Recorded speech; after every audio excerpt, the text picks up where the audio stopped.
Good morning, sir. I'm audible, sir. Is my screen visible? Yes, proceed.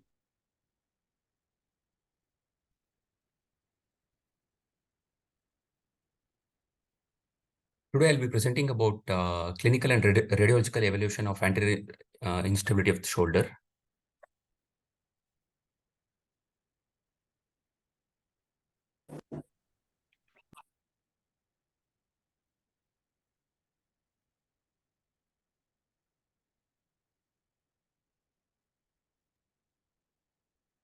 So, it was first documented around 2000 years ago, and this is how the method was described to reduce the shoulder dislocation. And the next description was by Hippocrates in 400 BC, and later on in 18th century, series of experiments were being conducted, and the same description of Hippocrates, which is seen here, was reintroduced by Cocker, and a series of experiments like arthrodesis, that is fusion of the shoulder, or sometimes the humor-led resection for recurrent shoulder instability by Kramer.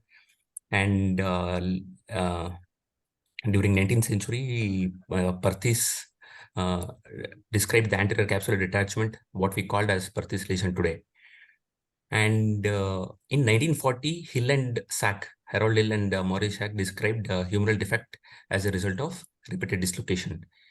So a brief introduction is the chief restraint to anterior instability is the combined action of glenohumeral ligaments.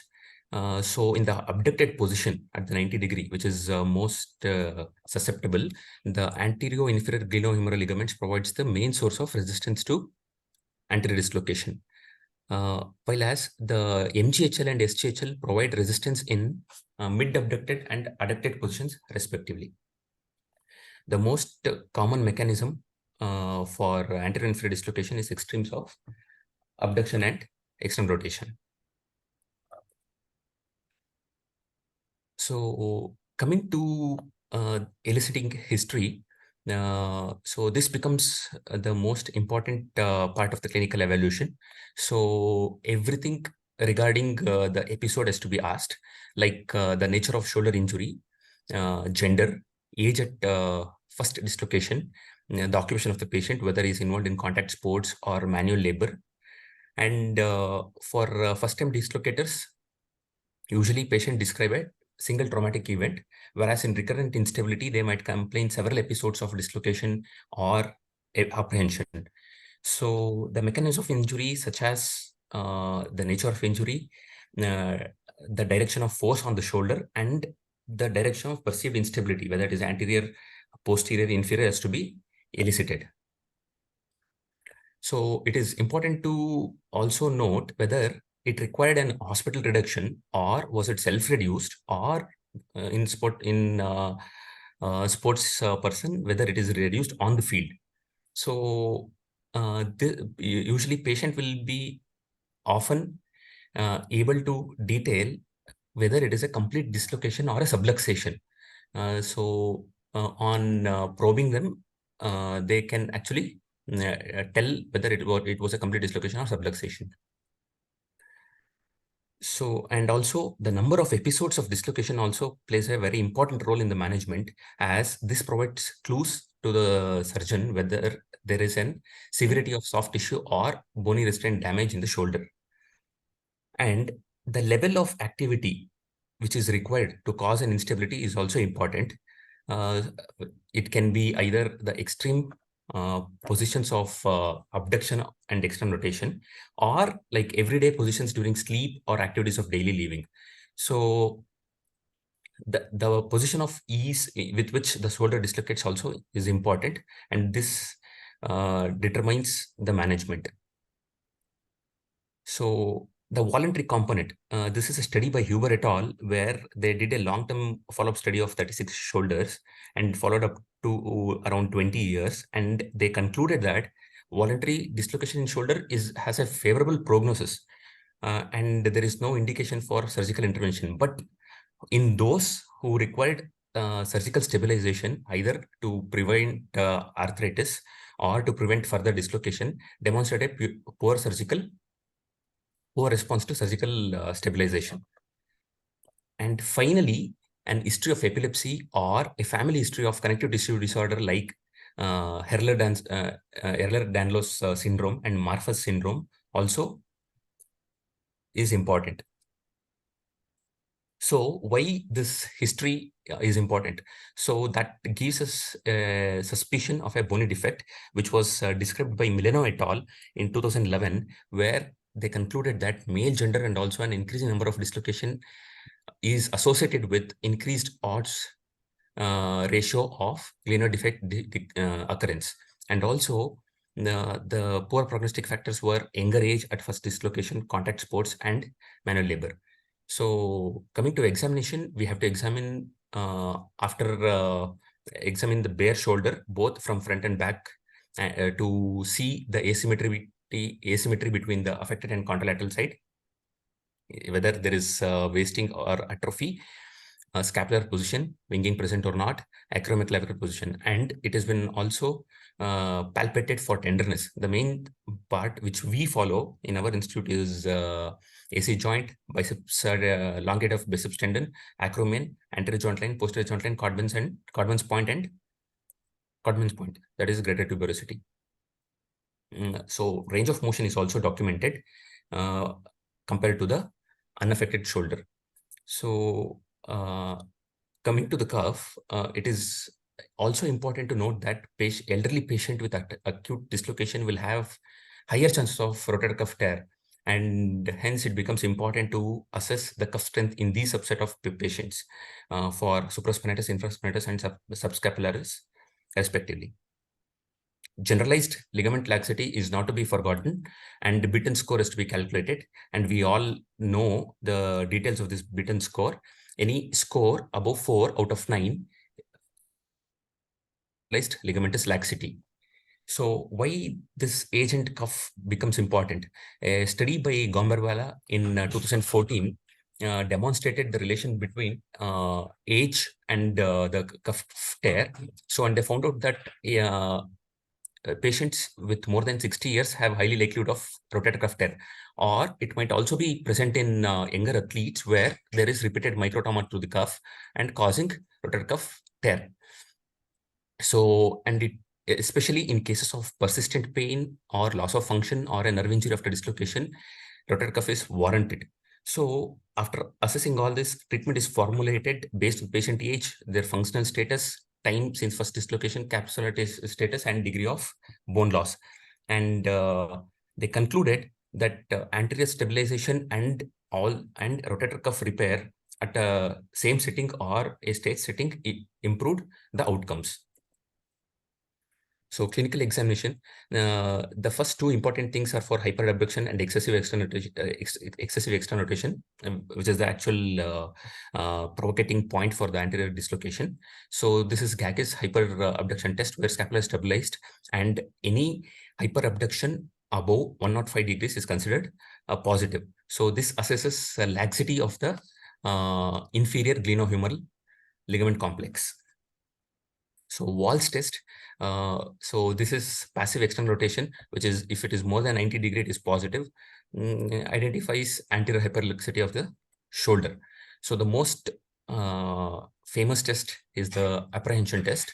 So it is a subjective feeling of impending subluxation or dislocation in this particular provocative position. So shoulders at 90 degrees of abduction and external rotation. So these on doing this particular test, the symptoms may be accompanied with pain, and it should not be confused that the patient experiencing pain is a positive test. So positive test is different, apprehension is different. So that demarcation is to be noted.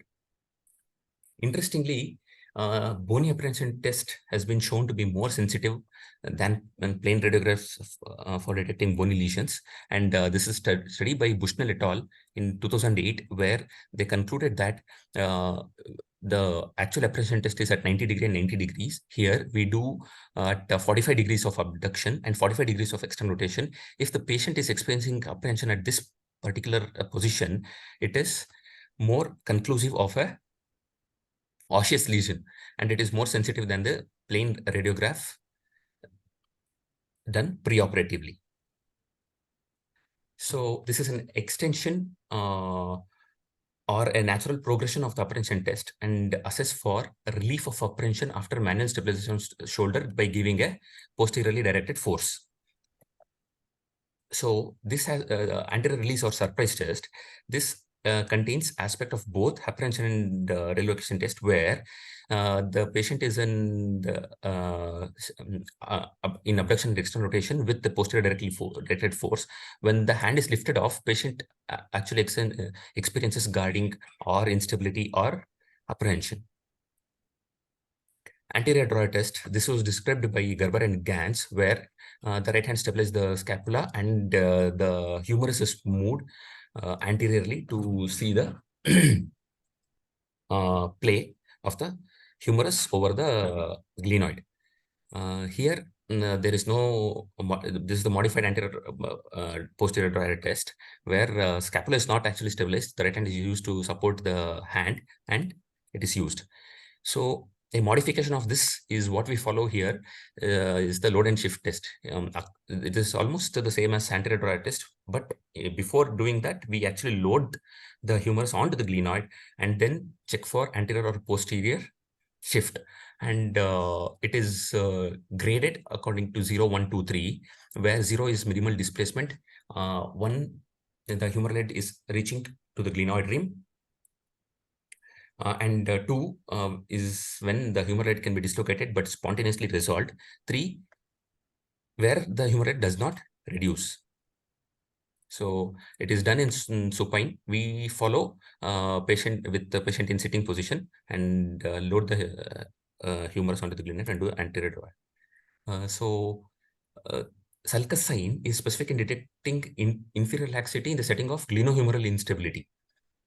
So excessive downward displacement, which does not improve on external rotation. So a downward force is given and the arm is externally rotated. And if it does not improve, it shows it is a multidirectional instability or deficiency of the rotator interval.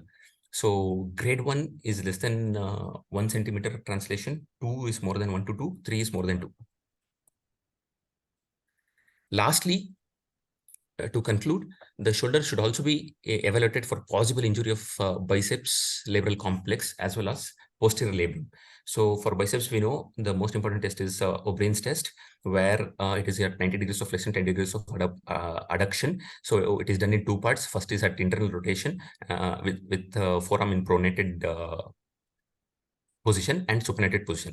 So patient elicits at first stage, and relief of symptoms when the patient is asked to supinate and then elevate shows there is a biceps labral complex tear. So this is an interesting study by Taylor et al. In 2016, where they demonstrated 3-pack test to be very sensitive for this slap or biceps lesion. So it comprises of active compression test, throwing test, and biceptal tunnel palpation. So they described, so this is the intra-articular part, the eye part is the intra-articular part, along with the slap complex, along with the labral complex. So this part is demonstrated by O'Brien's test. So this is the junctional part. This is the intra-articular part apart from the attachment. So this is demonstrated by the throwing shoulder test. And this is the extra-articular part of the biceps tendon. So this is demonstrated by the biceptal tunnel test. So they found out that, so this is the 3-pack O'Brien. That is 2 parts of the O'Brien. This is throwing test, and this is biceptal tunnel palpation. So they found out that it is more sensitive than the traditional test. So this is speed test, and this is pronation resisted pronation test, that is Ergason test, and this is open can and empty can test. So they concluded that it has excellent inter-rater reliability, sensitivity, and negative predictive value. Although the traditional test had higher specificity. So just to sum up, for posterior inferior labral tears, it is the jerk test where scapula is stabilized from posterior, and the humerus is given a posterior directed force, and it is taken to range of motion and adducted across the body. So if there is any posterior subluxation, the test is positive. Kim's test, it is almost the same as a jerk test, but here the arm is abducted diagonally and posterior directed force is applied. So if there's subluxation, the test is positive. So concluding, the apprehension test, relocation test, and release test was found to be highly sensitive. And this is the study by Lizio et al., where they had the systemic review and review of all the clinical tests of anterior shoulder instability, and concluded these three had good sensitivity, and anterior load and anterior droid had good specificity, almost close to 80 to 100%. And coming to the inter-rater reliability, the anterior load test has the highest value, around 75%. So overall sensitivity is maintained when apprehension and relocation tests are performed together. Finally, in all these tests, it is better to assess for apprehension and not for pain. Coming to radiographic evaluation. So this is the AP view, not going into the details of it. So this is the AP view where it has been demonstrated that in any increase in more than 8 mm distance between the clavicle and the acromion shows that it is AC joint disruption. And here between the space between the clavicle and the coracoid is 13 mm, and anything more than 13 mm is an indicative of coracoclavicular disruption. Coming to the standard X-rays, what we use. So this is the standard shoulder AP where it is aligned with the body, whereas this is a true AP where it is aligned to the scapula. So this is also aligned to the scapula, and scapular Y view is also aligned to the scapula. So this view shows any disruption in the contour of the anterior glenoid fracture or defect. So this is the same AP view in external rotation and internal rotation showing Hill-Sachs lesion. This is internal rotated shoulder showing Hill-Sachs lesion. Scapular Y view, this is good in acute conditions, demonstrating anterior and posterior dislocation. Axial view, so the arm is abducted almost on the cassette, and it is directed 10 degrees towards the elbow. So this shows osseous Bankart lesion or a cliff sign here, or blunted angle of the anterior glenoid.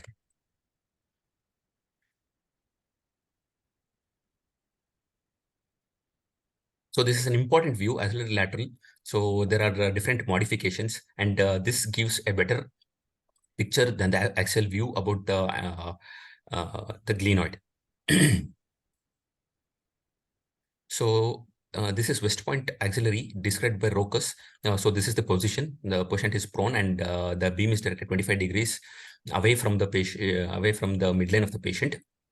And this is consequently better than the actual axial view where it demonstrated the anterior glenoid rim, whereas this view is very specific for anterior inferior glenoid to determine whether there is any bony Bankart lesion. This is the modification where in patients where they are unable to abduct the arm, this is the Velpew view for axillary view. This is the striker notch where the arm is in flexion and the hand is behind the arm, and it is directed 10 degrees cranially. It is very good for Hill-Sachs lesion, which is seen in this picture, and also demonstrates the posterior, superior, and posterolateral areas of the humeral head. So this is for completion sake. What we usually use, this is the supraspinatus outlet view for seeing any impingement of the acromion. This is Zanker view. This is for AC joint. And this is the serendipity view. This is to determine the medial end of clavicle and also the sternoclavicular lesions. Coming to ultrasonography, so main advantages of this is it is portable and does not involve radiation, can be a promising tool in the evaluation of Hill-Sachs lesion in dislocated shoulder and evaluate post-traumatic joint effusions. And moreover, it also allows to obtain the dynamic images. Disadvantages being inability to identify or quantify the glenoid lesions or the labral tears and operator dependence. Next is MRI. So it is very advantageous in evaluation of soft tissue and labral-ligamentous structures, and also avoids risk of radiation exposure. So this is the tear in the anterior-inferior glenoid labrum, anterior-inferior glenoid labrum, along with adjacent. There is disruption of the articular surface of the glenoid that is the GLAD lesion. And it is also extending superiorly into the tear of superior labrum. So this is other variant where the anterior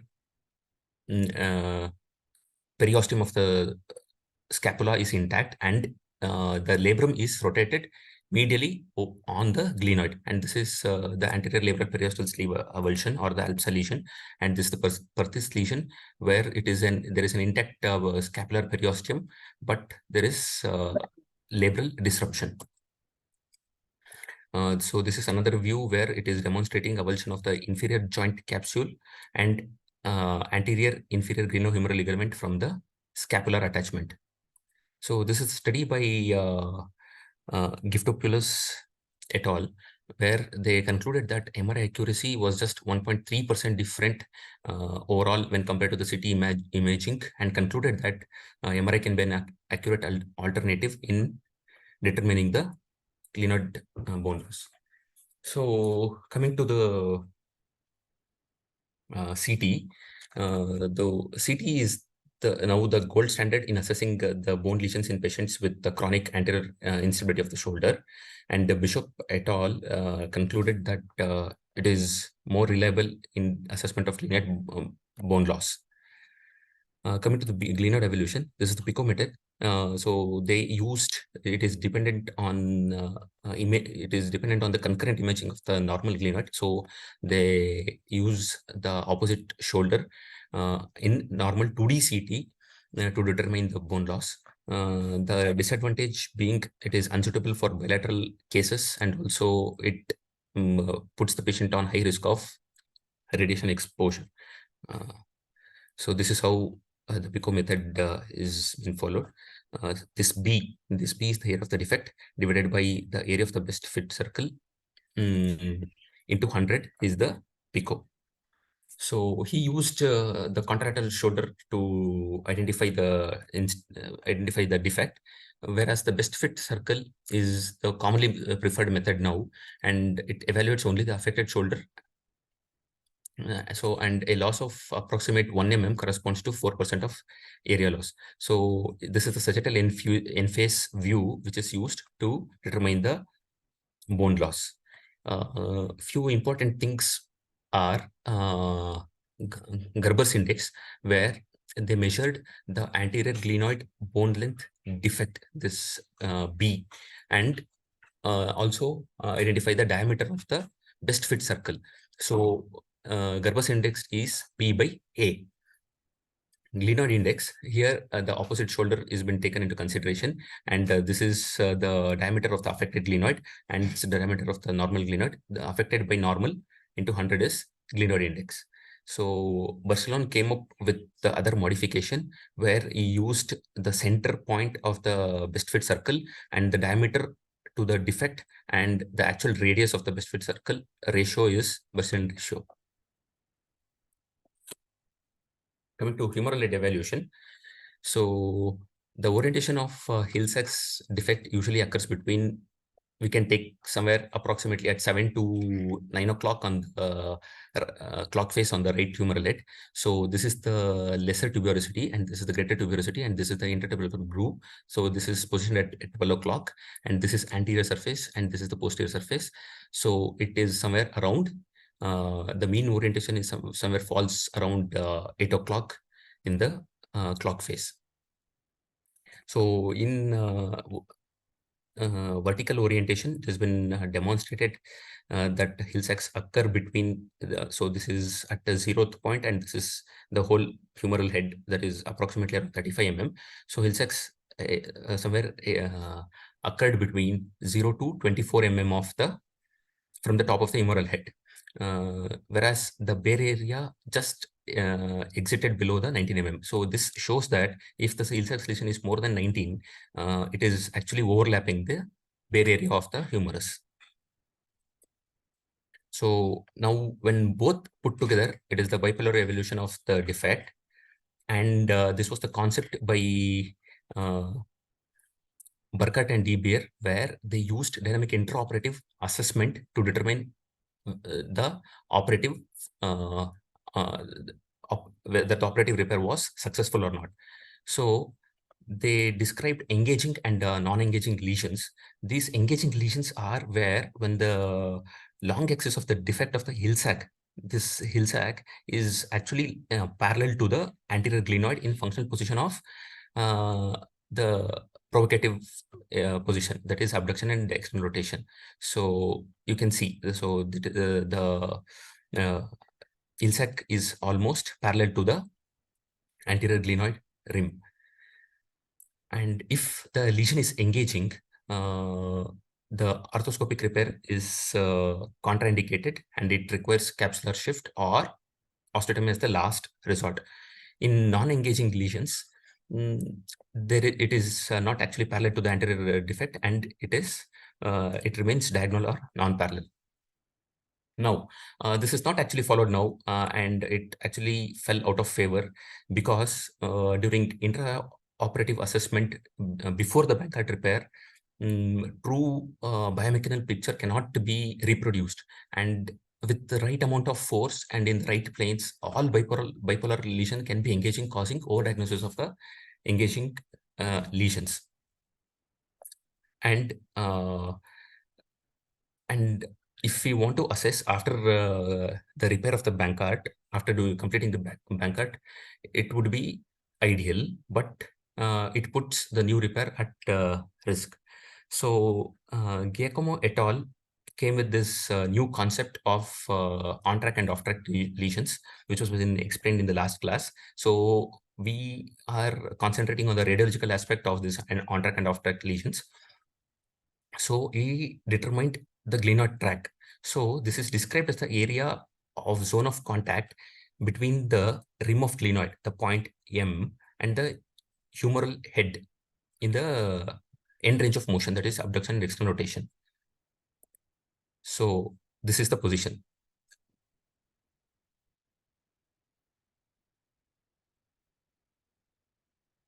Abduction and external rotation. So the contact point is the glenoid tract. From this is the footprint of the cuff, and this is the medial border of the glenoid, and this is the glenoid tract. So they concluded that this glenoid tract is actually 83% of the width of the actual glenoid, which we can see clearly in this picture. And this contact itself ensures stability, and this is enough to prevent any dislocation of the shoulder. So proceeding with that, so to calculate the glenoid track width, so this is actually the R and G, the outer two lines are the glenoid track. And if the patient is having any defect in the glenoid, so this is the small d, this has to be subtracted from the actual glenoid. So from the actual glenoid width, glenoid tract is only 83%. In that 83%, this defect is subtracted. So we'll see later how it works out. And it is performed at the posterior view of the humeral head. If the lesion, hill sac lesion extends beyond this G2 line, it is off track. Otherwise, if it is within this line, it is on track. So this is how the hill sac is formed.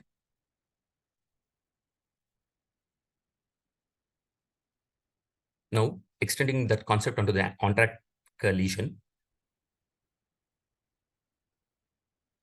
So there is a defect in the humeral head, and there is no defect in the shoulder. And when it is repaired arthroscopically using the Bankert repair, and when the patient resumes the sporting after 6 months or 7 months, it is in optimal anatomical situation, and the defect is contained within the shoulder and guarantees bone stability. So on-track lesion is when the defect is contained within the tract of the glenoid width.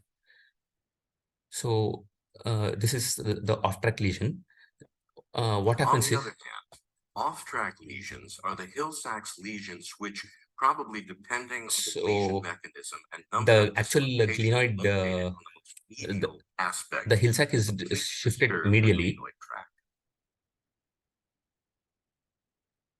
We have thus called these lesions off. And in these cases, if we were to perform the classic capsuloligamentus repair operation when it is repaired arthroscopically using suture anchors, arthroscopic Bankert repair, when our athlete resumes his sports activity, we will have excessive stress on the repaired capsuloligamentus complex because there is no humeral head bone to support. That is, there's an insufficient glenoid tract, which increases the probability of a surgical failure.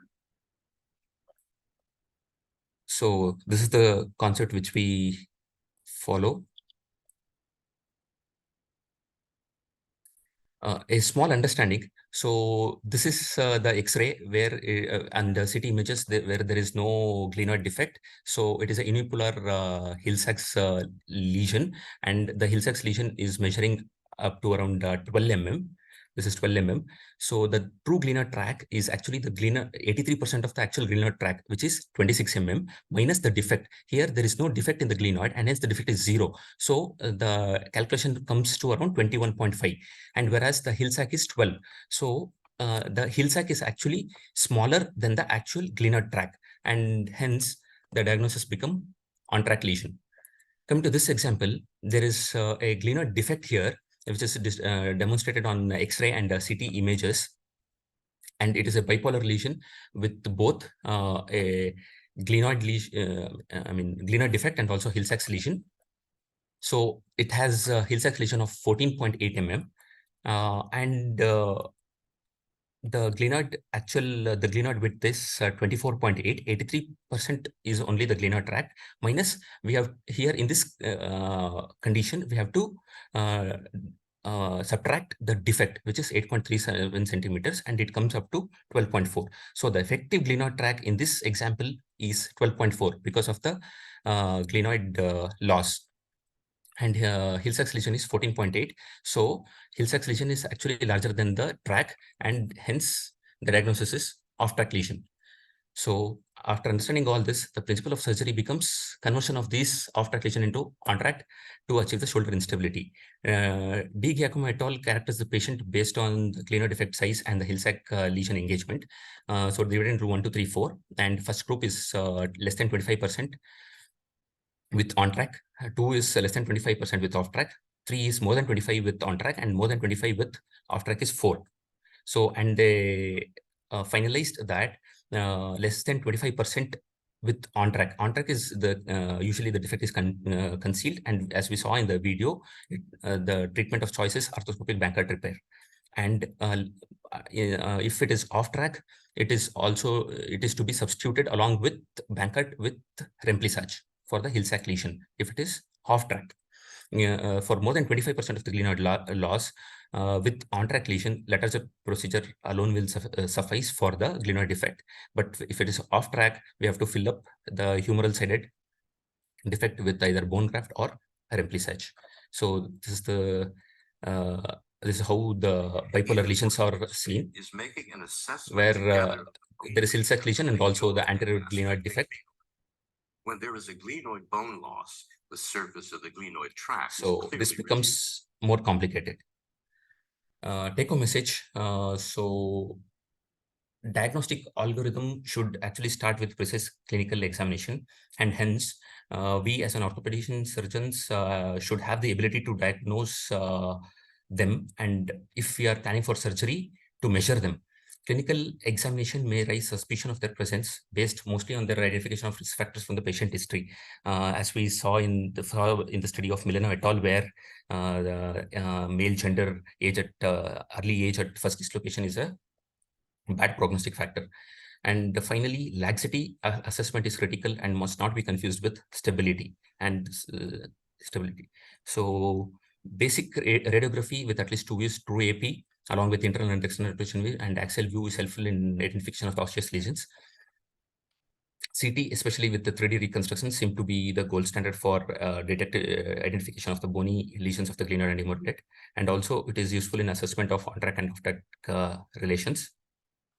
And use of MRI in the evaluation of glenoid and humerus defect is developing increasingly and can provide accurate measurement tool for assessment and also reduce the radiation exposure. Thank you, sir. Thanks, Chetan. We will finish the suture anchor talk and have the discussion altogether. Yes, sir.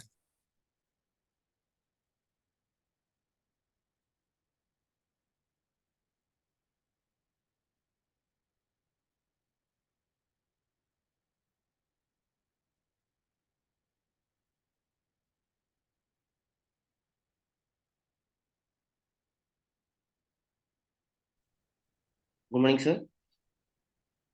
I'm audible, sir? Sir?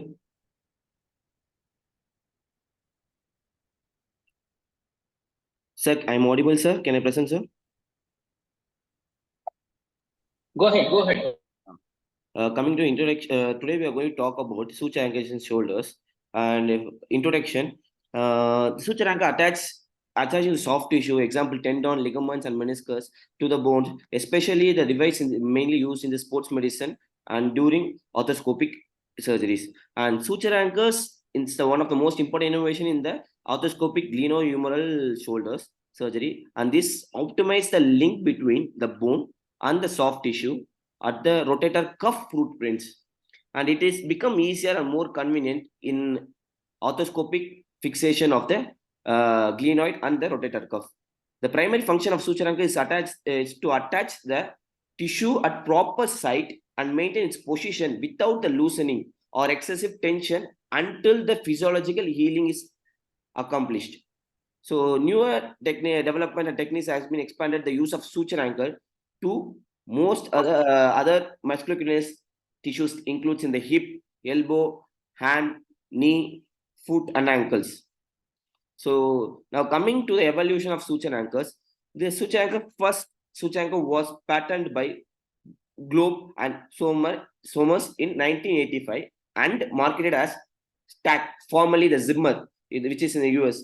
The Stack was constructed of titanium and was developed for use in Bangkok level surgery in the shoulders. Later on, Mythic, the previous from US, released the next anchor design, which has gone through various versions over the years and all based on the sample core principle. The usage of Mythic G1 is first reported example of anchor being used in the human body. These anchors mainly rely on the shape memory effect of an arc made by nickel titanium alloy, commonly known as nitinol, which tighten to facilitate insertion into the pre-drill hole and then return to its original curve shape in the cancellous bone. And the Mythic anchor ranges was originally developed for the use of shoulder, although it undergoes various revisions.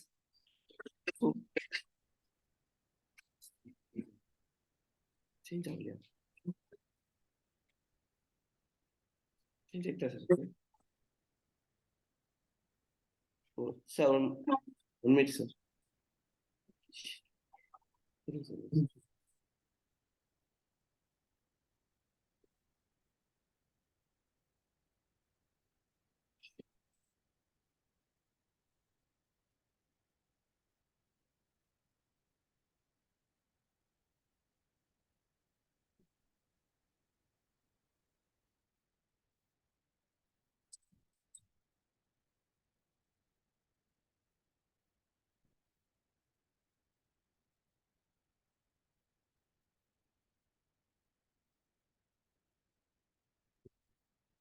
with the temporary support role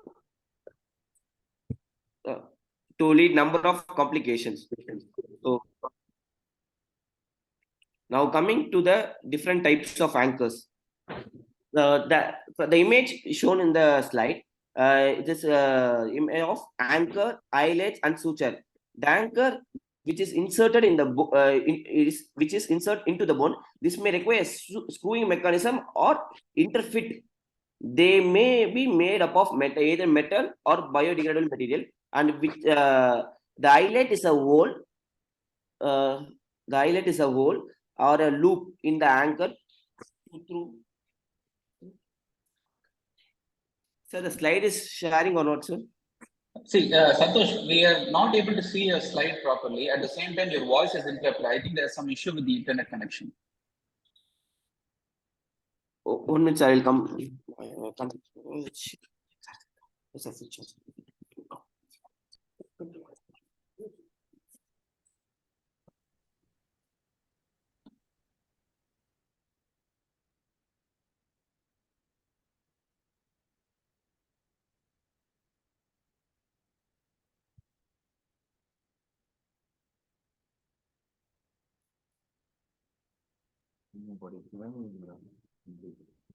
Okay, in the meantime, let's not waste the essential time. We will have the discussion about the clinical evaluation and radiographic parameters used in shoulder pathology. I think Chetan has explained very clearly about all the clinical tests which are available and the radiological modalities which are useful for confirming our diagnosis. But keep in mind, when you're starting your shoulder practice, there is no bypass for clinical evaluation. The proper history taking and the meticulous clinical examination is the only way to diagnose or come to a conclusion of a pathology. These radiological parameters are just supplements to your diagnosis. Just because an MRI shows a type 2 slap lesion, which is variable, doesn't mean that the patient needs to go under the knife and get it operated. There are conditions where you can see normal slap lesion, that is, a type 2 slap lesion is present, but it is asymptomatic, which means it is it's an advantage for people like the overhead throwing athletes who have something called a good slap lesion. So in such cases, your clinical diagnosis and history taking is the only thing which decides what type of treatment the patient needs. When you're subjecting a patient for an X-ray, not just one view, you need at least two views as far as the shoulder is concerned. A proper true AP view and an axillary view is mandatory. Just one view is not sufficient. Depending upon the pathology, you may add additional views. If you're suspecting impingement syndrome or any issues with confined to the subacromial space, in addition to the axillary view, you can ask for the outlet view, which will show the acromion morphology. X-ray is a basic investigation, which is done in the OPD matter. And whether to go for MRI scan or CT scan depends upon the pathology. We do come across patients who are having clinical features of anterior instability, which means the posterior labrum is definitely intact clinically. And we have to ask them to go for one investigation of choice in a case of recurrent instability. Then it's not MRI, it would be a CT scan to get it done. That's mainly to assess the bone loss, because we already are under the impression, or we are confirmed that the anterior labrum is compromised. So the best investigation, if at all you have one chance to get it done in case of a chronic recurrent anterior instability, it will be a CT scan. But keep in mind, the treatment choice or the diagnosis for elderly patients with instability is totally different. Whenever you have an elderly patient coming up with a unstable shoulder, it is not the capsulolabral complex that is compromised. It is probably the cuff, which is torn, or the most commonest features in elderly dislocations is a Hagel lesion, humeral avulsion of glenohumeral ligament, or glenoid avulsion of glenohumeral ligament. It can be a Hagel or a gaggle or a bagel, a bony glenoid avulsion. So there are many pathologies which are involved, and the treatment choice is totally different. Now, in a young patient with a instability, that is with a compromised glenoid labral complex, we know what is the treatment of choice. The surgery for instability is variable. The reason why it is variable is because we don't have any one procedure, the procedure to confirm the success. We have the soft tissue Bankart repair and we have the Letargy. But still we are fine tuning this and we are evolving with the advent of the glenoid tracking, on track and off track lesion, and then subcritical bone loss, etc. All those concepts which we'll be discussing in future classes. But still, what I'm saying is these the modality of treatment for younger patients is okay, but for elder patients, it's still in the process of evolution. Because when we see elderly patients, probably a 50 or a 60-year-old with a cuff tear along with a labral tear, we are still under the impression just repairing the cuff is good enough. That was thought to be true few years ago, maybe 5 years ago, where my interaction with the expert shoulder surgeon said, don't worry about the Hagel lesion, don't worry about the glenoid labral tear, just fix a cuff, that's more than enough. But what happens is these patients have a good rehabilitation, and then 4-5 years down the line, they come with dislocation. And that is terrible, because by the time they had dislocated the shoulder, the labrum is torn previously because of the first initial injury, and the quality of the labrum is also poor, which means the scope for doing a soft tissue repair is not there, and that's a trouble waiting to happen. So we have to change our thoughts while treating the elderly patients, as well as to make sure that the entire anatomy is retained, which means repair the cuff, repair the labrum. No need to worry about presence of occurrence of shoulder stiffness. That can be dealt separately, but you don't want an elderly patient with an unstable shoulder, which will lead to an arthritis in progression. So that is a disaster. So always have a clear thought on the current concepts. We will be discussing about this in detail in each segments, and we will talk about the current concepts as well. Thank you. Can I proceed, sir? Yes, please. Thank you, sir. So coming to different types of anchors. So the image we show here is there are two types of anchor. The anchor with this is the anchor, and this is the eyelet where the suture metal goes in. The anchor is inserted in the bone, and the screwing mechanism or interfit can be either in the place, and this may be made up of either metal or biodegradable materials. So the eyelet is a loop. The eyelet is a loop where in the anchor through which a suture passes, and this links the anchor to the suture. The suture is attached to the anchor through the eyelet of the anchor. It's also made be non-observable or observed material. So the screw, when compared to screw and the impaction anchors, impaction anchors compared to screw is small with same size, similar size, both of similar size, and the screw threads have better holding strength because of increased contact area. Because of this increased contact area and the surface of the bone, the amount of bone displaced by the screw anchor is very less than the impaction anchor of same size. And the screw anchor usually requires a hole that matches to the inner diameter of the screw, whereas the impaction anchor generally requires a hole that can accommodate the combination of its shape, resilience, and the bone quality for the fixation of the strength.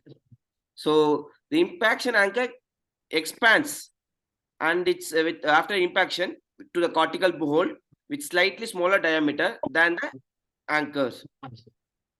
Now coming to the toggling anchors, this another mechanism of locking the anchor into the bone. It's like toggling or tilting. This mechanism is similar to that of used in the tent guy line in fixation.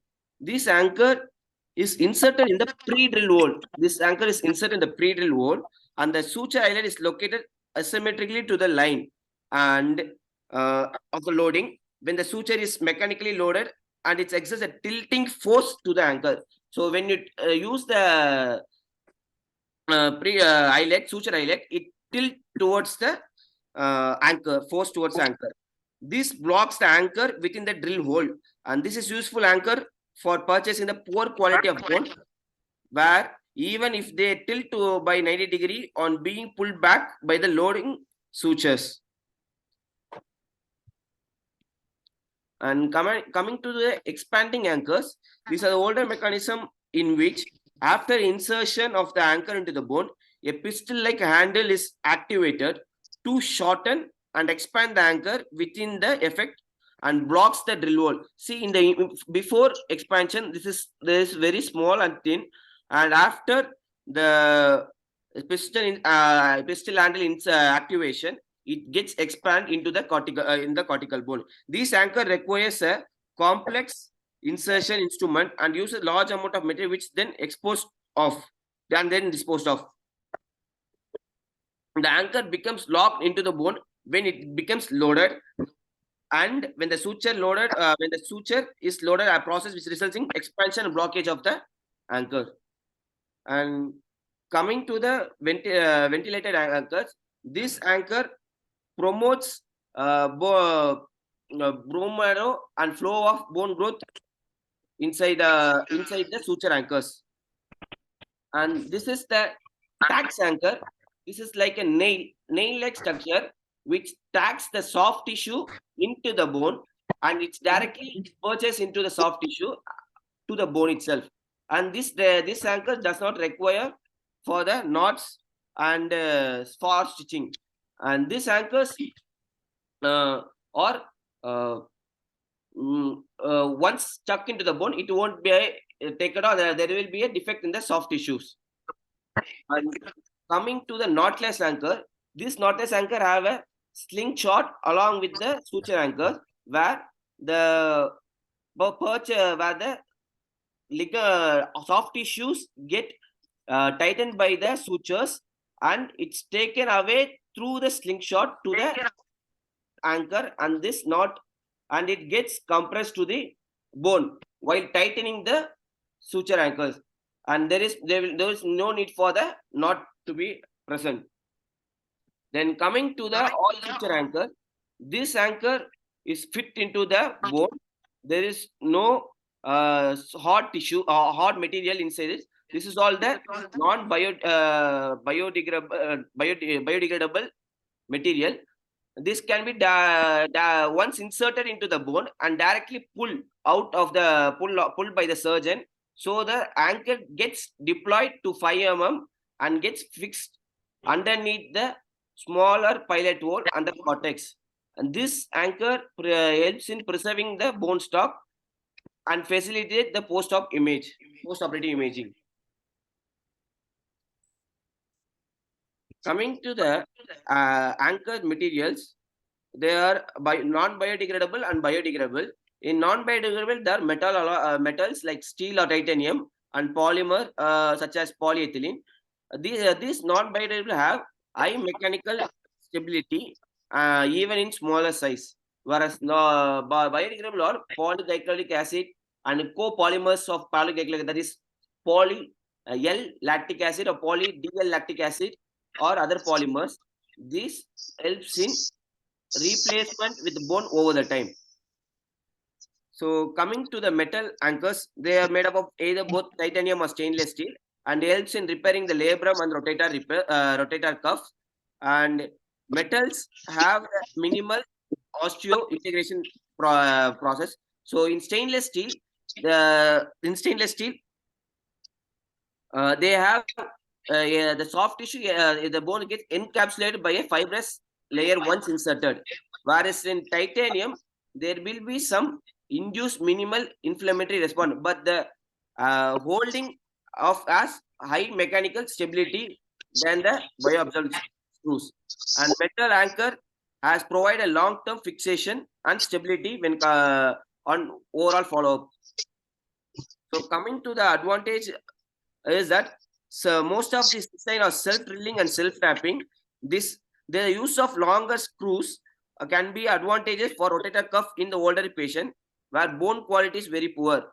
And coming to disadvantage, if the gets planning for revision, while tying knots it gets failure and you are planning for a new anchor, there is the chance for removing the old anchor and you have to purchase the new anchor at different site. And anchor loosening and fatigue are some of the complications. And post-operative, there is a distortion of this image in the X-rays. A study done by Sophie Guillaume in delay migration of metal suture anchor in glenohumeral joint, they said that anchor migration post-operative after 7 years of labral repair, there has been anchor has migrated to the glenohumeral joint and substantially leads to intra-articular mechanical damage. coming to bioabsorbable anchors, it is made up of polymer-based metals, and these polymers are solid, non-metal material which are plastic composed of small repetitive chemical units. And the degradation of bioabsorbable anchors is depend on the molecular composition, molecular weight, composition, and crystallinity. The earliest commonly used bioanchors or most commonly is polyglycolic acid, and others are poly-L-lactic acid, poly-LD lactic acid.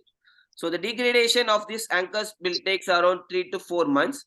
And disadvantage of these anchors are early fixation, early loss of fixation resulting in osteolysis, loose body formation, and glenohumeral synovitis. Study by Petri, he said that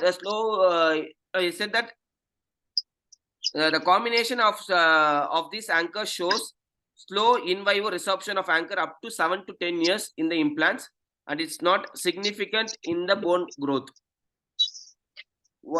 Coming to suture fail during knots.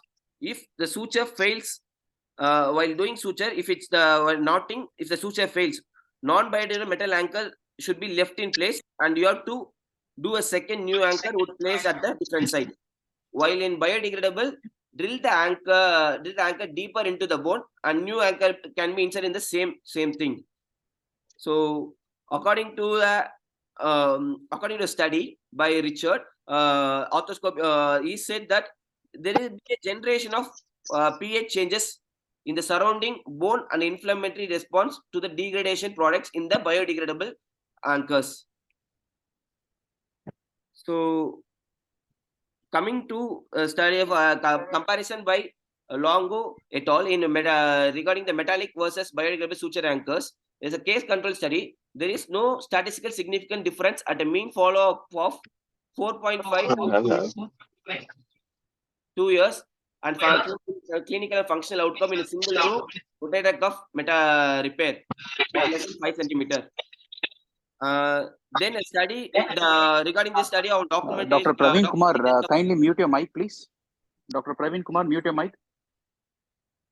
Proceed, Santosh. Document details regarding anchor design and mineral density affects the pull-out strength.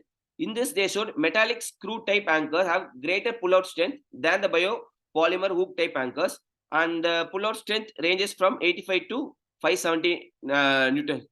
So coming to peak anchors, this is the most non-biodegradable polymer for manufacturing suture anchors, and these anchors exhibits a comparable mechanical strength and elasticity to the cortical bone.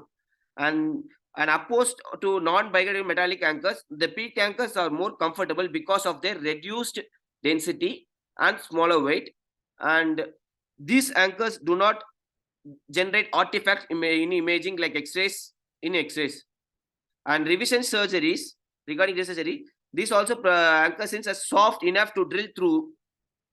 These appropriate peak anchor are promising a midpoint between the metal and biodegradable polymer anchors. So I'm summarizing about the advantage of non-biodegradable metallic anchor and non-biodegradable polymeric anchor. This non-biometallic anchor is rigid, long, and fixation strength will be good. And there are disadvantage of migration, loosening, and revision will be difficult, and they interfere in the medical imagings. Whereas in the non-biodegradable polymeric anchors, they are better post-operative surgical imaging and improve the biocompatibility. And the disadvantages, they will be easily breakage and poor osteo integration, and cost also minimally higher, and increased wear characteristic, particularly at the anchor highlight. Now coming to biocomposite. Biocomposite anchors are developed to bridge the gap from initial fixation to the eventually bone formation at anchor placement site without inducing osteolysis or synovitis. These anchors are composed of bioabsorbable polymers, example hydroxyapatite, and a osteoconductive bioceramic such as B-tricalcium phosphate. The bioabsorbable polymer allows for the resorption of portion of the anchor, and the bioceramic provides calcium and phosphate substrates as a byproduct of breakdown. This helps in bone formation and mineralization.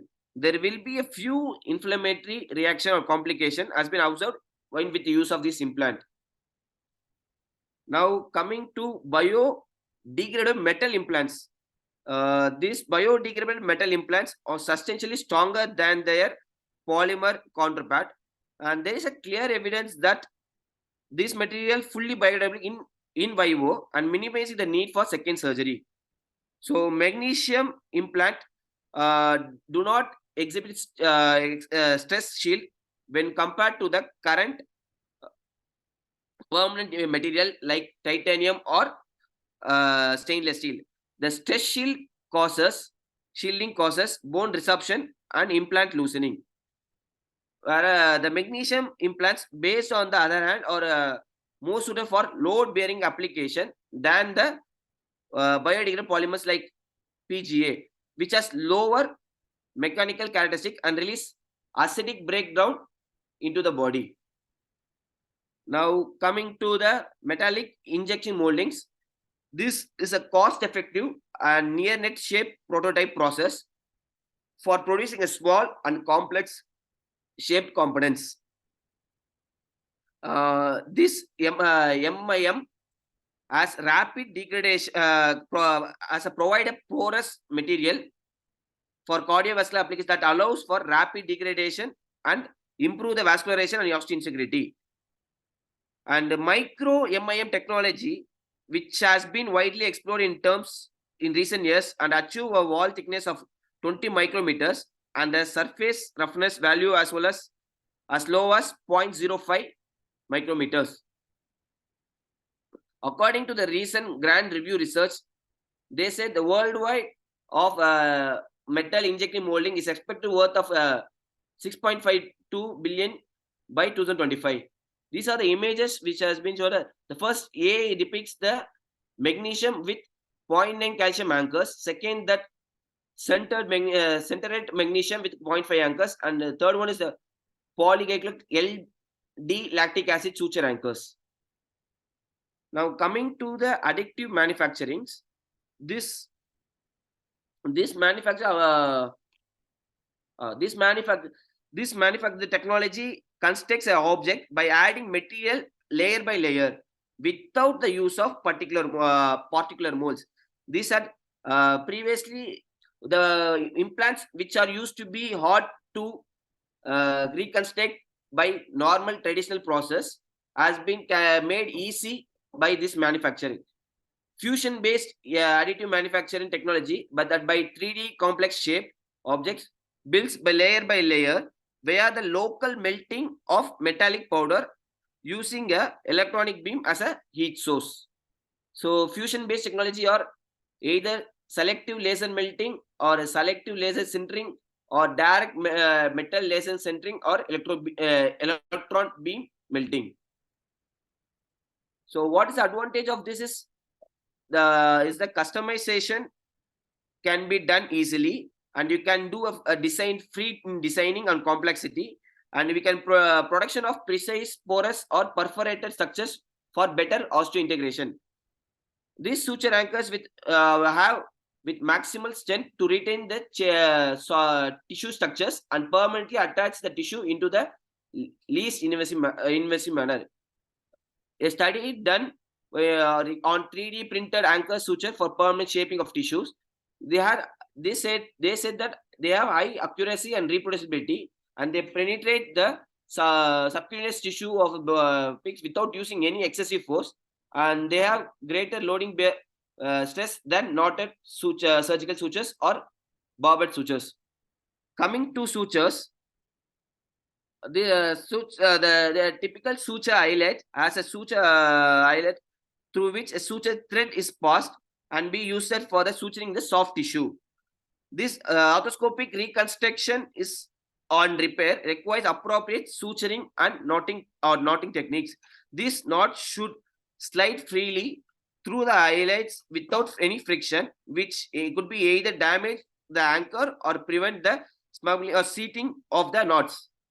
So care should be taken that suture is not compressed or shed between the drill hole and the anchor eyelet, resulting in damage of sharp bones edges.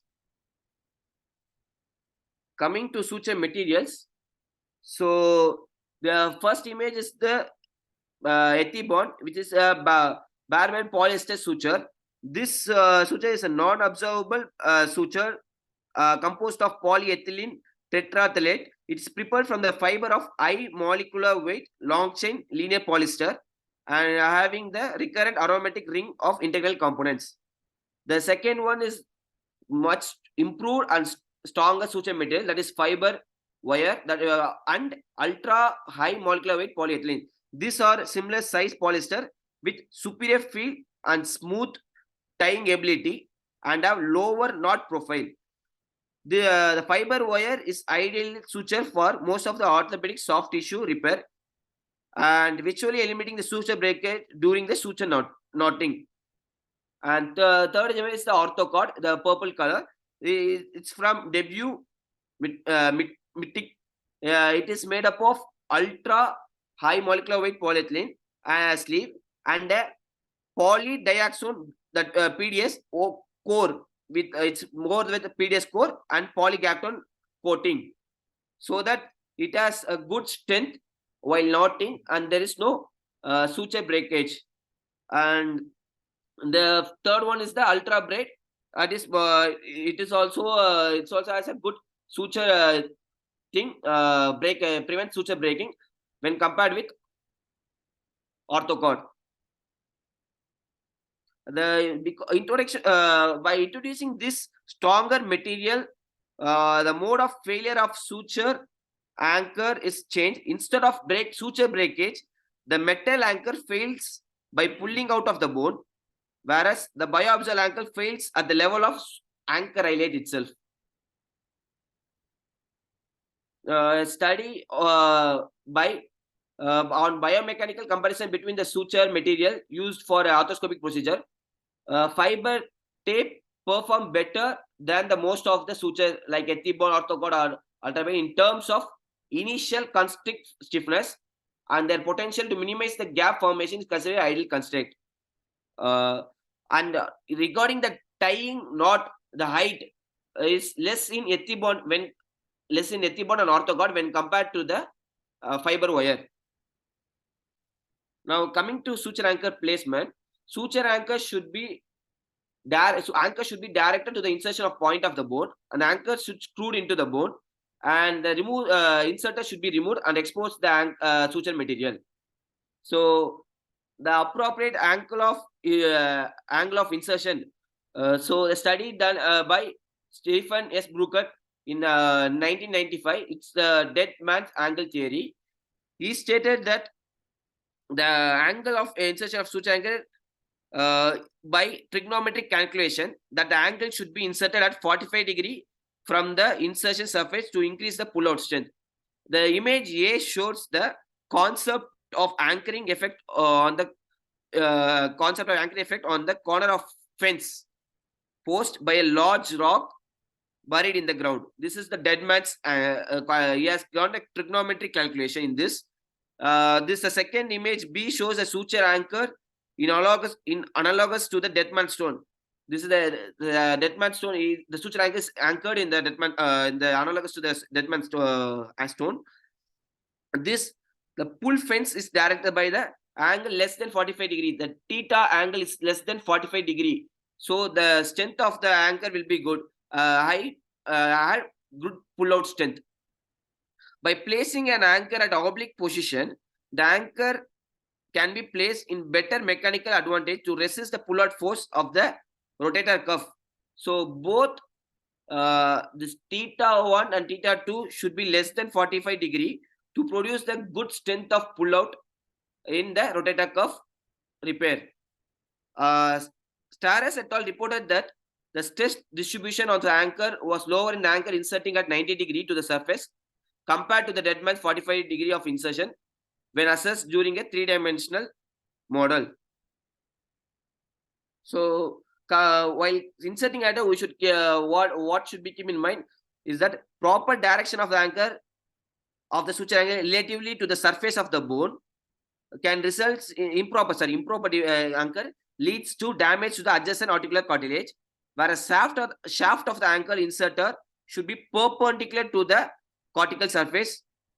A deeper anchor should be associated with suboptimal fixation, since the humerus has the cancellous bone weaker than the cortical bone, and soft tissue reattachment relies not only on the strength of the suture and the anchor, but also it's important the quality and the strength of the soft tissue also.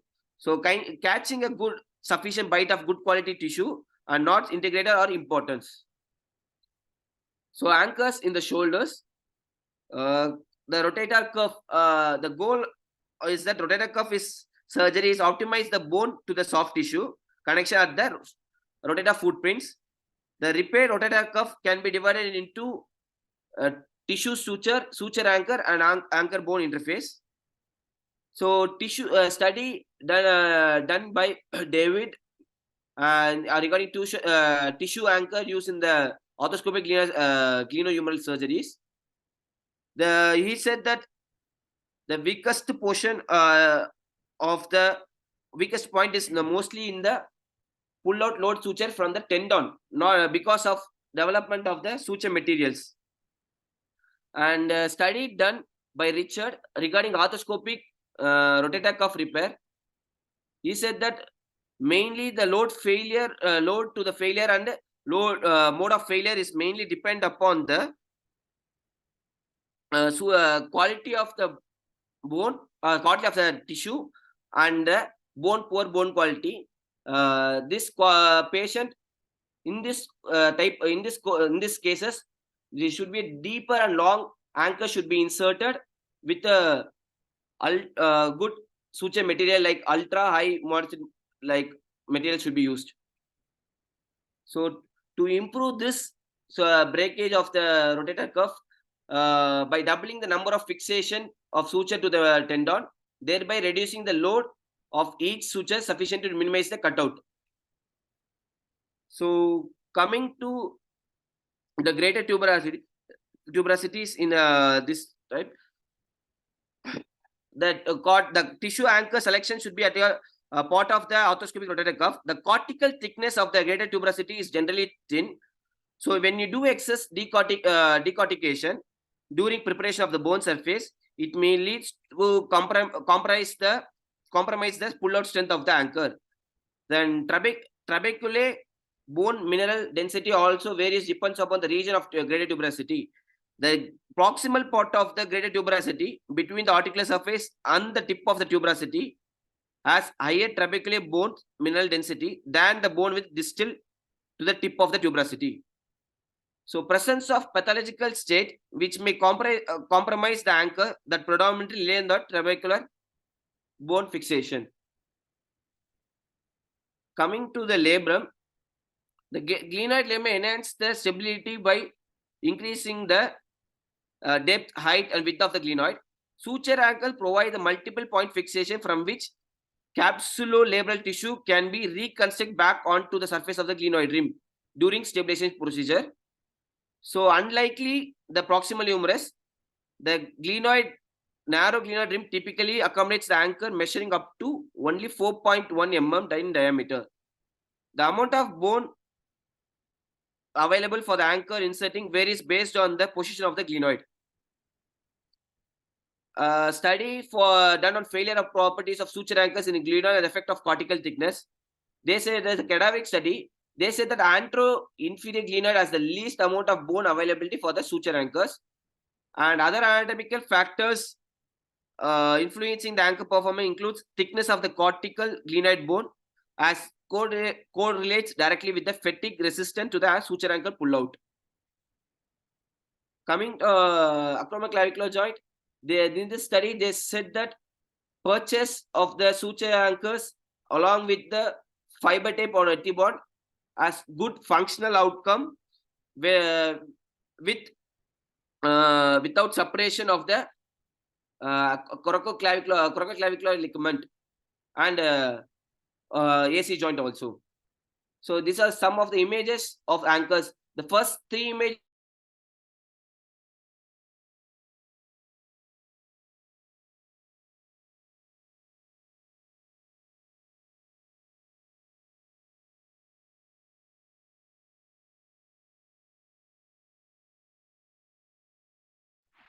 What happened?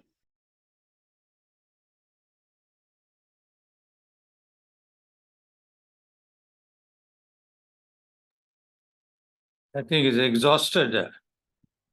Yeah, how much more? How many more slides do we have?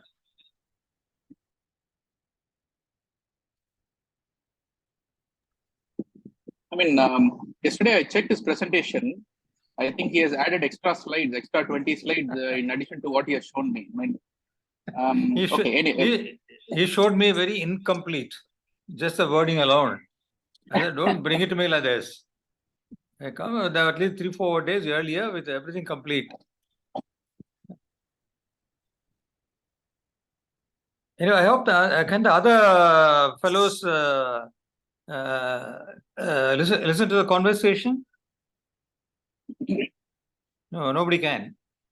I think the internet service in the hospital is interrupted.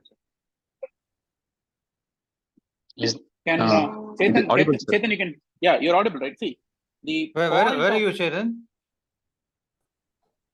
I'm listening. I can hear it in Texas. Okay. Chetan, where are you?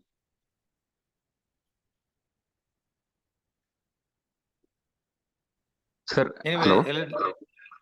Where are you, Chetan? Sir, learning center, sir. Okay, you're okay. Where is Santosh Raj? Learning center. Then why you're not talking? Sir, I can audio for me. Sir, Santosh is not audible.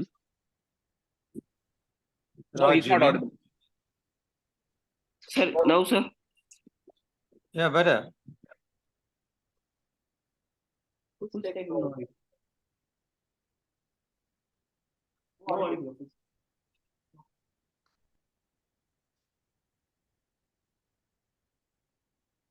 Yeah, can you hear me? Maybe, ever since the essential pathology of recurrent dislocation of the shoulder was Bankart lesion, where it gets ripped off.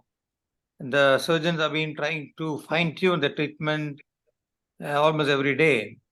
Initially, it was open Bankart repair, capsular shift. Later, Kaspari came and said, why do all this with open?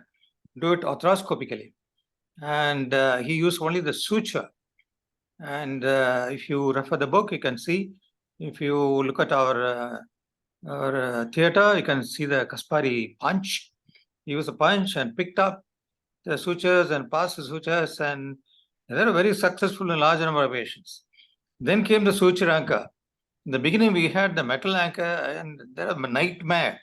Sometimes the anchor will not go in, especially in a tough guy, and the metal is projecting out. You cannot screw it in. You cannot bang it in. That used to be a nightmare. And several surgeries have gone on. Removal of these anchors to prevent further excoriation of the cartilage and all that. And now we have so much progress into absorbable all suture and all that. That's what is happening. Santosh, are you there? Can you continue? Gopal, you have anything more to add? So can I? Yes, I have removed anchors. They break, they come out and act as loose bodies in the joints, eat up the cartilage in the joint. Also, I wanted to make a point that the glenoid humeral articulation is an eccentric articulation, and this anchors were, in the beginning when Kaspari said everything can be arthroscopically tightened, it was good to a point, but now we do know that there are two kinds of dislocations where the humeral head slides out and slides back in. So the one that slides out, probably a Latarjet these days. The one that is contained and does not slide may do well with duplication, I think. Yes. Nice ViewMedi article on Latarjet and the complications. Just recently I saw by Giacomo from Rome. Excellent it is, and he talks about the difference between the humeral head that engages and does not engage. And that's very important to recognize either by CT scan or MRI or dynamic MRI before choosing the operation. In this day and age, people are getting away from anchors. So many complications. Nowadays, the thing for the youngsters is the presence of knotless anchors in Bankart repair, which they think is very easy to use. But if they don't know the principle of a Bankart repair, these knotless anchors will not serve the purpose of proper fixation. And the company people are royally out towards these young arthroscopic surgeons, promoting them to start using knotless, not the knotted anchors. That's another problem which is waiting to happen. Absolutely, I agree with you, Sham. And they think it's all very simple. It's not. They make them believe. I mean, the company guys make them believe it's very simple. Anybody can undertake this. I do agree, but the company guys do not know the difference between an engaging and non-engaging lesion, and all they are interested in selling the knotless anchor, which I think is a great innovation, but need to be properly used. You need to diagnose what kind of a lesion you have in the first place, whether it's going to be bony Bankart correction or soft tissue.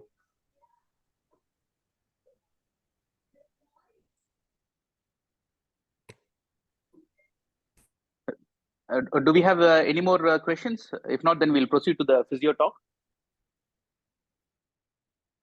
Recording in progress.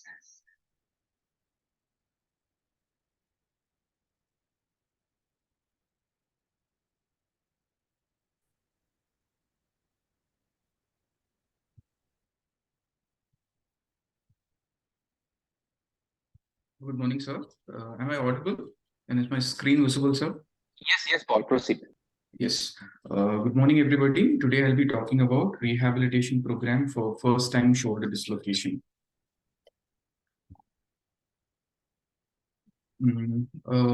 A shoulder joint is the most mobile joint in the body. Due to the high degree of freedom and range of motion, the stability is compromised. The static stability is maintained by the capsule, ligaments, and the glenoid labrum, and neuromuscular control provides the dynamic stability for the shoulder joint. In the first time dislocation, the mechanism of the static and dynamic stabilization are disrupted. And the management of the first time dislocation is challenging, and it is also controversial as the recurrence rate ranges from 14% to 100%. And the aim of the non-operative rehab is to restore a pain-free, fully functional and stable shoulder. There are 5 phases in the rehabilitation of shoulder dislocation. The phase 1 is protective phase, where the shoulder will be immobilized and very few exercises will be commenced. And in phase 2, there will be controlled mobility and stability drills will be performed. In controlled mobility, we usually start with active assisted range of motion exercise, and we'll progress to active range of motion exercise. And in phase 3, we start strengthening and proprioception drills. And in phase 4, we start with advanced strengthening and plyometrics, and the 5th phase is functional training. The first phase is protective phase, and the rehab goals are to promote capsular healing, reduce pain and inflammation, reduce muscle guarding, and prevent muscle wasting. And there are a few precautions which has to be kept in mind in protective phase. The shoulder should not be pushed into abduction and external rotation, combined abduction and external rotation. And we should not perform any test for instability at least for 4 weeks. And we have to avoid extension past neutral, and there should not be any traction force given to the plane of hemorrhage. And the first step in the protective phase is immobilization. First is duration of immobilization. Minimum of 2 to 3 weeks of immobilization is advised for capsular healing. There was a study done on 226 patients with a follow-up of 1 year. It has shown that there is a significant reduction in recurrence of shoulder dislocation in patients who are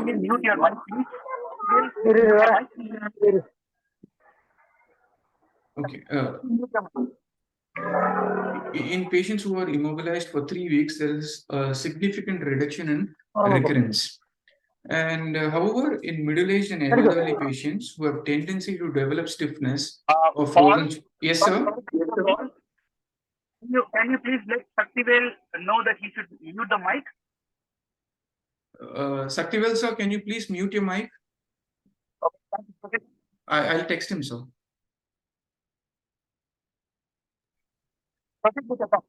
Yeah. In middle-aged and elderly patients who have tendency to develop stiffness or frozen shoulder, it is better not to exceed the immobilization period more than 2 to 3 weeks. Means of mobilization, we have arm sling and arm immobilizer. When there is a need for strict immobilization, like when there is a bony pathology or extensive soft tissue injury, we can use arm immobilizer. In elderly patient and people who have tendency to develop stiffness, we can use arm sling because there happens a small jog of motion. We can help in prevent stiffness. And next is position of immobilization. Earlier, we were immobilizing the shoulder joint in external rotation. And that's because when the arm is immobilized in external rotation, the musculotendinous complex of subscapularis becomes taut. And this taut band will approximate the torn labrum back to the glenoidrum. And there was a study done on 198 patients. It was a prospective multicenter RCT. It has shown that the recurrence rate is shown to be significantly lower if the arm is immobilized in external rotation. But however, a recent meta-analysis has shown that immobilization in external rotation could not reduce the recurrence of dislocation.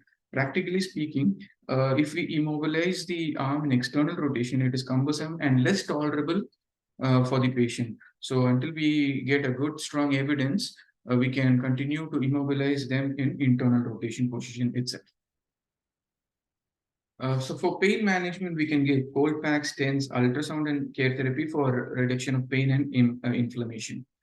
So the exercises which are followed in this first phase is shoulder isometrics, neck range of motion, shoulder shrugs, elbow roll, core exercise, and cardiovascular fitness exercises like cycling and walking. So these are the isometric exercises. The first picture is for flexion, flexors. The second is for extensors. Third is for abductors. Fourth is for internal rotators. And the fifth picture shows for external rotators. So how does the isometric strengthening help? So isometrics can strengthen the muscles in specific positions, and it can improve neuromuscular recruitment. It can activate the muscle, and it helps in maintaining the maximum voluntary contraction, thereby preventing the reduction in muscle cross-sectional area. It prevents atrophy.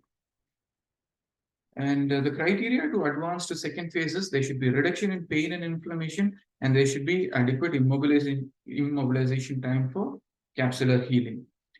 The phase 2 is controlled mobility and static stability. The rehab goals in this phase is to improve range of motion up to 90 degrees at least, and improve stability and to improve muscle activation. And the precaution to be focused is avoid abduction and combined external rotation movement. And initially, we start with active assisted range of motion, where we start with self-assisted ROM, followed by cane-assisted ROM exercises. And pendular exercises are given for reduction of muscle guarding, and the shoulder isometrics at different angles are performed. And it is followed by active assisted range of motion. And this is self-assisted flexion, abduction, and external rotation. And this is followed by cane as it at flexion, abduction, external rotation, internal rotation, and extension. So this is isometrics at different angles of flexion. And followed by pendular exercises to reduce muscle spasm, and followed by active range of motion exercises.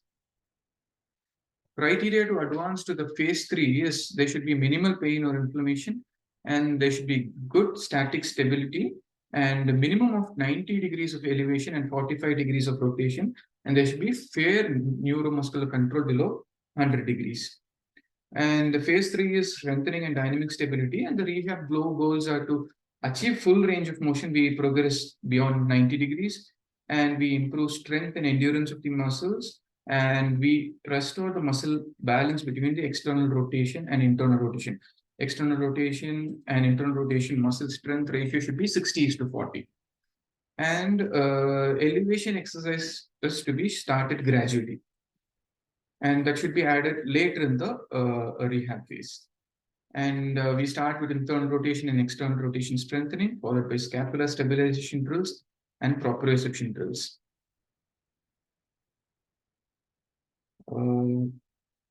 This is the resistance band strengthening for infraspinatus and teres minor external rotators. And this is for subscapularis anterior deltoid strengthening with the resistance band, cuff strengthening. And this is resistance band. The shoulder extension works on latissimus dorsi, posterior deltoid, and triceps. And this is resistance band adduction exercise, which works on latissimus dorsi and pectorals. And this is short lever forward elevation, works on pectorals, anterior deltoid, and long enough biceps and thoracobrachialis. And short lever abduction, which works on deltoid. When they are comfortable with short lever exercises, we can progress to long lever forward elevation and long lever side elevation. And next we can progress to scapular retraction exercises. First is rowing, which works on latissimus dorsi and shoulder retractors. And the next one is horizontal abduction. And again, it's a horizontal rowing, which works on the scapular retractors. And these are some proprioceptive drills, which can be added in the late stages of the third phase.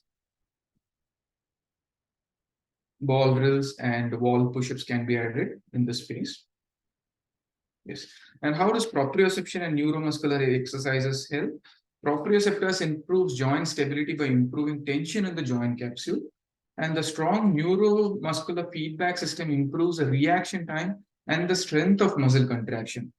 And muscle reflexes based on the proprioceptive afferents helps to stabilize the joint during functional activities.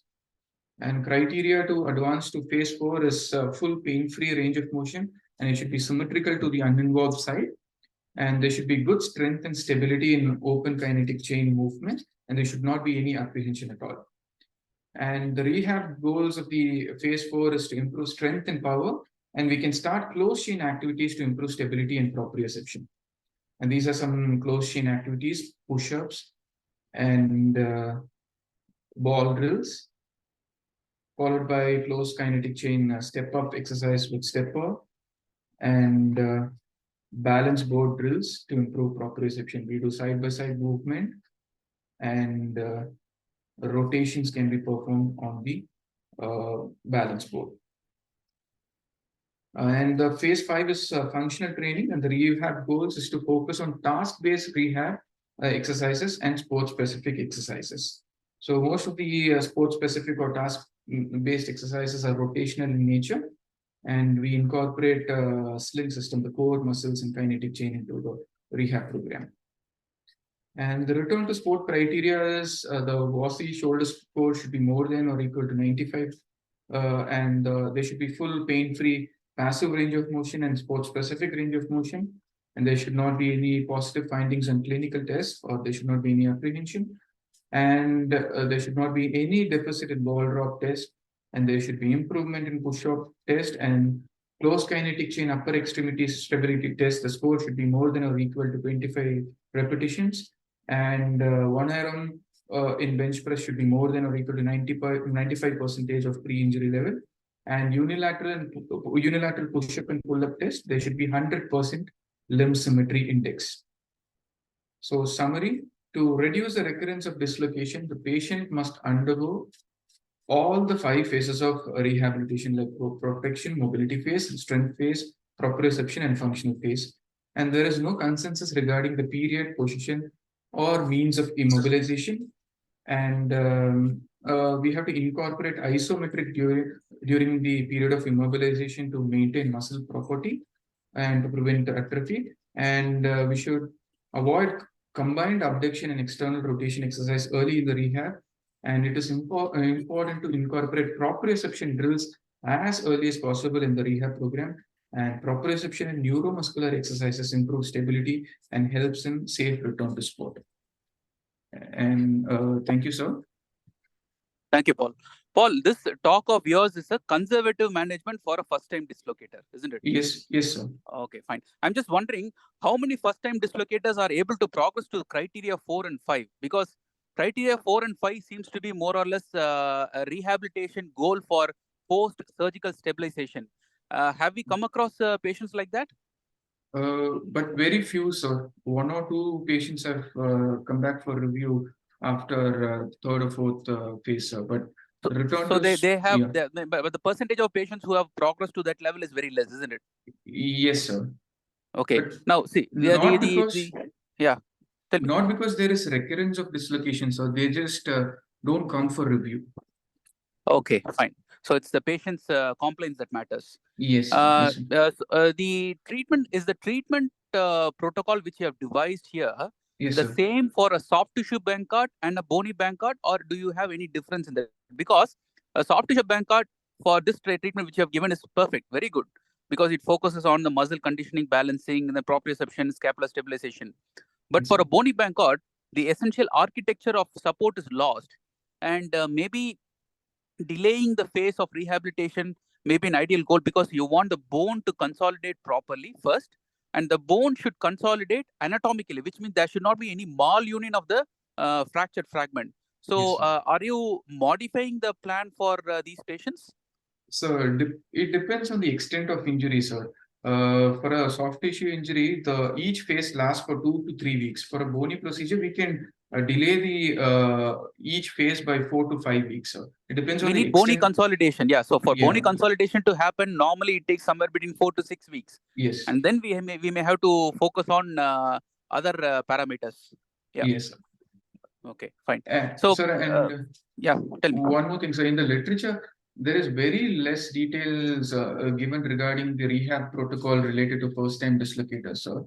And our protocol is comparatively better than what was mentioned in the literature. So if we can fine-tune this and test a protocol and publish it, it will make a good paper for physiotherapy journal. We come across a lot of patients who are first-time dislocators, and we subjected them to prior and to physio only. So you have the data available. You can work upon the study. Now, the current literature, the current consensus in SESI, Shoulder and Elbow Society meeting, what they have told is, any first-time dislocator, then and there get an MRI done.